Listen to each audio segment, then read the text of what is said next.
두 가지 신조어가 있는데요. 하나는 노마드 신자라는 게 있는데요. 노마드라는 말은 유목민이라는 의미입니다. 많은 이들이 교회에서 상처를 받고 또 한 곳에 정착하지 못해서 이 교회 저 교회 이렇게 예배마다 유랑하는 그런 신앙생활을 하는 사람들이 꽤 많아졌다고 합니다. 그런 신자를 노마드 신자다 그렇게 부르고 있습니다. 근데 요즘에는 노마드 신자보다 좀 더 걱정되는 신자들이 있는데요. 가나안 신자입니다. 가나안 신자는 가나안에 들어가는 그 이스라엘 백성을 의미하는 것이 아니라 그 말을 뒤로부터 읽으면 가나안, 안나가 신자입니다. 교회를 아예 나가기를 포기하는 거예요. 이 교회 저 교회 찾아다녀 봐야 또 상처를 주지 않을까 생각이 들고 또 말씀을 들으러 가는 거다라고 생각을 하면 그냥 뭐 말씀이야 미디어를 통해서 계속 접할 수 있으니까 그냥 그걸로 충족하겠다. 그리고 내가 거기 가서 상처를 받느니 그냥 그런 관계들 끊어버리고 내가 혼자 성경 읽고 경건서적 읽고 기도하고 그러면은 되지 않겠는가 이렇게 출발합니다. 그런데 우리가 알지만 우리 사람들이 그렇게 의지가 강하지 않거든요. 그래서 처음에는 그렇게 열심을 내다가 좀 지나고 나면 성경 읽는 거 기도하는 거 포기하게 되고 그래서 믿지 않는 사람처럼 살아가게 되는 경우들이 많아지죠.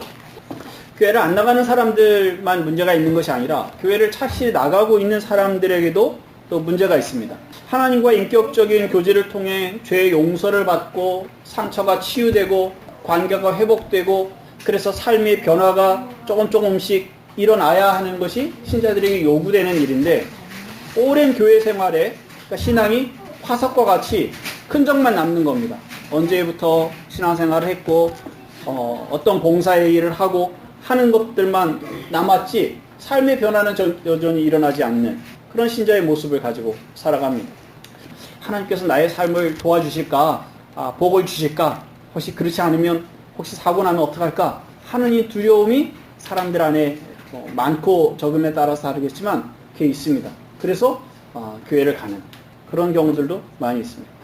아이들이 신앙을 갖는 것이 비교적 건강하게 자라는 방법 중에 하나라고 생각이 됩니다. 교회에서는 술, 담배 하지 말라고 하고 그리고 착하게 살라고 하고 하니까 아이들이 비교적 크게 갈등하지 않고 성장하는 경우들이 많습니다. 그러니까 교회 갔으면 좋겠고 그래서 그 아이들을 데리고 함께 교회를 나오는 그것도 이제 교회에 출석하는 하나의 이유가 되고 가정의 평화를 위해서 출석하는 사람들도 있습니다. 아내 혹은 남편이 강력하게 요구를 하고 만약에 이게 잘 지켜지지 않을 때는 갈등이 유발되니까 가정의 평화를 위한다는 생각으로 참여를 합니다. 그 또한 이게 쉬운 일 아닙니다. 사실 이제 대단한 일이라는 생각이 듭니다. 혹은 삶에 어려운 문제가 있을 때 어딘가 기도할 구석이 있어야 된다고 생각을 하죠. 그래 나오면은 위로가 되고 또 평안을 얻습니다. 그 문제가 당장 해결되지 않는다 하더라도 해결될 어떤 기대를 가지고 살아가니까 그 소망이 있습니다. 그래서 이제 교회를 찾습니다. 봉사의 일이 재밌어서 교회를 가는 사람들도 있습니다. 교회에 가서 봉사를 할 때 사람들에게 인정을 받고 또 자기 존재를 확인받습니다. 그러니까 자아실현의 현장이 되는 거죠. 이런 분들에게는 아무도 없는 곳에서 과연 일할 수 있을지 그에게 적당한 직분이 주어지지 않을 때도 그런 열심을 낼 수 있을지 그런 의문이 있습니다. 하나님만을 자신의 유일한 청중, 유일한 섬김의 대상이라고 생각하지 않고 주변 사람들의 관심을 가지고 살아가는 일들이 교회 안에서 있고 또 그로 인해서 많은 갈등과 어려움들을 만납니다. 사람을 만나기 위해서 교회를 가기도 합니다. 어렸을 때부터 생활했던 사람들이 다 거기 있는 거예요. 그들을 만나기 위해서 교회를 갑니다. 실제로 청년들이 그런 고백을 합니다. 놀 사람들이 여기 있으니까 학원 가야 놀 친구들을 만난다는 얘기처럼 교회를 가야 어울려 놀 친구들이 있습니다. 그래서 정말 예배 참석하기 싫으면 예배 끝나는 시간쯤에 가서 끝나고 나오는 친구들과 어울려 노는 경우들까지 있는 것 같습니다. 외로움을 이기려는 마음으로 교회를 가기도 합니다. 교회도 완벽할 수가 없고 신자도 온전히 성숙한 상태로 있을 수만은 없습니다. 성장하는 과정 중에 교회도 성장하는 과정 중에 또 신자도 성장하는 과정 중에 이런저런 부정적인 요소들을 다 가질 수 있죠. 그러나 그 상태를 안주할 수는 없습니다. 교회도 신자도 교회가 무엇인지 또 신자됨이 무엇인지에 대한 그 본질을 잘 알지 못하는 데서 지금의 우리의 교회의 정체성, 교회의 문제, 또 신자의 또 성숙하지 않은 모습이 나타난다고 생각이 됩니다. 로이드 존즈 목사님이 이렇게 말을 했는데요. 만약 우리가 기독교회의 지체가 된다는 것이 무엇을 의미하는지를 바르게 인식한다면 우리가 가진 모든 문제는 아니더라도 대부분을 즉각적으로 해결할 수 있을 것입니다. 그리고 만약 모든 교회가 교회의 지체됨이 무엇인지를 바르게 알았다면 우리는 이미 진정한 부흥과 능력 있는 각성으로 다름질하게 되었을 것입니다. 지금 사람들이 가지고 있는 교회의 가치, 교회의 위상, 교회의 영광, 그것이 어디 있다고 얘기를 합니까? 어디 있다고 생각을 합니까? 크냐? 많은 프로그램이 제공이 되느냐? 얼마나 많은 교인들이 모이느냐? 얼마나 유명한 사람들이 그 교회에 참석하느냐? 그 목사님이 사회적으로 얼마나 많이 알려졌느냐? TV, 라디오 프로그램 등에 얼마나 많이 그 얼굴과 이름이 비춰지느냐? 그리고 얼마나 많은 책을 냈느냐? 등등이 좋은 교회냐? 아니냐?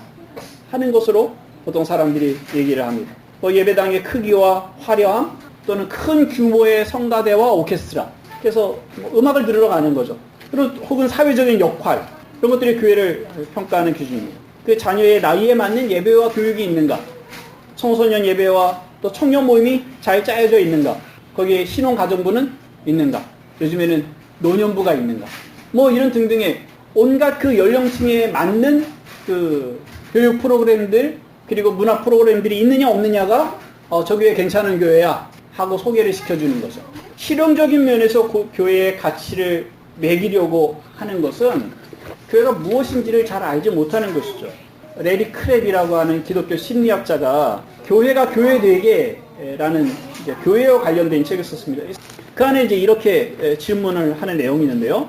만일 아이들을 목양하는 일을 잘하는데 부모들의 내면 세계는 건드리지 못하는 교회와 아이들한테는 줄 것이 별로 없는데 어른들은 진리에 목마르게 하는 교회가 있다면 그 둘 중에 여러분들은 어떤 것을 선택하겠습니까? 아이들은 잘 목양해. 아이들이 교육 프로그램을 잘 운영한다는 말입니다. 나는 언제라도 두 번째 교회를 선택하겠다. 그렇게 얘기를 합니다.